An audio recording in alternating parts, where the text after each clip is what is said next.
నమస్తే, నేను Vamshi. Welcome to the point. Bharat అనే పేరు వినపడితేనే ఇప్పుడు ప్రపంచ దేశాలన్నీ కూడా చాలా స్నేహభావంగా భారత్తో స్నేహం చేసేందుకు ఎదురు చూస్తున్నాయి. ప్రపంచ దేశాలకు ఆర్థిక దిక్సూచిగా కూడా భారత్ మారుతుందా అంటే ఖచ్చితంగా అవుననే సమాధానం చెప్పాల్సి ఉంటుంది.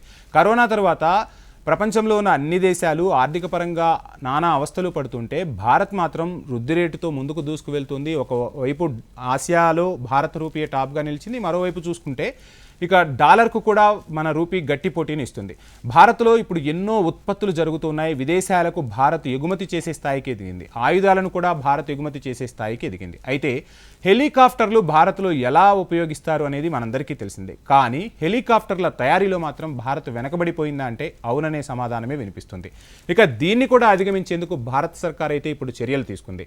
ఇటీవల రిపబ్లిక్ డే వేదికగా ఫ్రాన్స్ అధ్యక్షుడు ఇమాన్యుయల్ మ్యాక్రాన్ భారత్ను సందర్శించారు. ఎక్కువగా భారత్ కొనుగోలు చేసిన హెలికాప్టర్లన్నీ కూడా ఫ్రాన్స్ నుంచే దిగుమతి చేసుకుంటున్న విషయం చాలా సందర్భాల్లో కూడా మనందరికీ తెలుసు.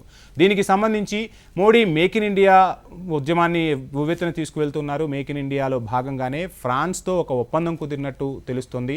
మన దేశంలో ఎక్కువగా హెలికాప్టర్లను HAL ఆధ్వర్యంలో తయారు చేస్తారు. ఈ హెలికాప్టర్లు కూడా సైనికులకు సంబంధించిన హెలికాప్టర్లే తయారు చేయడం జరుగుతుంది. అంటే నార్మల్గా మన పొలిటీషియన్స్ కానీ లేదంటే కొన్ని యాత్రలకు సంబంధించి కూడా హెలికాప్టర్స్లోనే వెళ్లాల్సి ఉంటుంది. ఇటువంటి చాపర్ హెలికాప్టర్లు ఇవన్నీ కూడా మనం బయటి దేశాల నుంచే దిగుమతి చేసుకుంటున్నాం.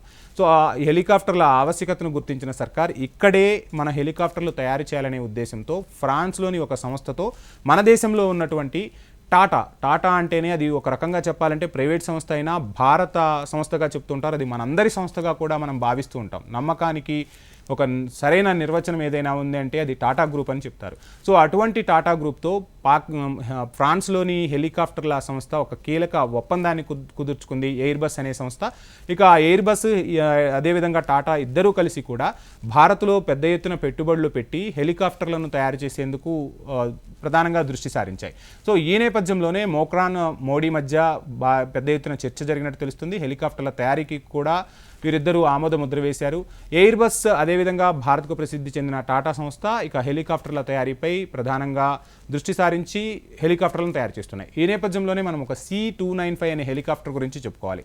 ఈ C-295 అనే హెలికాప్టర్ను టాటా గ్రూప్, ఎయిర్ బస్ కలిసి సంయుక్తంగా తయారు చేస్తున్నాయి. ఇక రానున్న రోజుల్లోనే మరిన్ని హెలికాప్టర్లు తయారీకి గ్రీన్ సిగ్నల్ లభించినట్టు కూడా తెలుస్తుంది. సో మొత్తంగా అంటే భారత్లో ఏవైతే ఉత్పత్తులు లేవు, మొన్నటి వరకు ఆయుధాలను దిగుమతి చేసుకునే వాళ్ళం, ఇప్పుడు ఆయుధాలను ఎగుమతి చేసే స్థాయికి ఎదిగాం.